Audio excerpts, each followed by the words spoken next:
bakunzi ba filime nyarwanda na Youth Films Limited noneho ibazaniye ya filime mwari mutegereje muri benshi, Ingoyi igice cyayo cya kabiri. Gura iyi filime Ingoyi igice cyayo cya kabiri wirebere uburyo witwa Martin Murara usanzwe uzwi ku izina rya Papa Shafi uko yahuye n'imbaraga zikomeye z'Imana agiye mu bapfumu.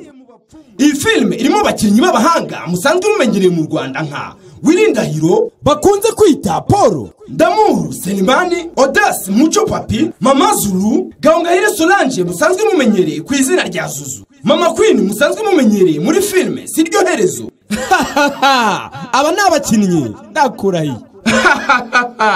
Ingoyi igice cyo cya kabiri ndabarahiye ni nziza pe. Iragera ku isoko tariki 2 z'ukwa gatandatu 2014. Ishirira amatsiko mu byo utasobanukiwe mu gice cya mbere.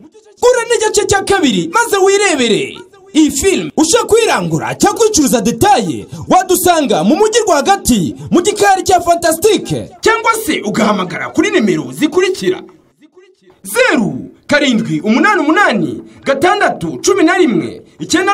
0788 Ingoyi igice cyo cya kabiri. Iyi filime iryoheye ijisho ndayigutuye pe.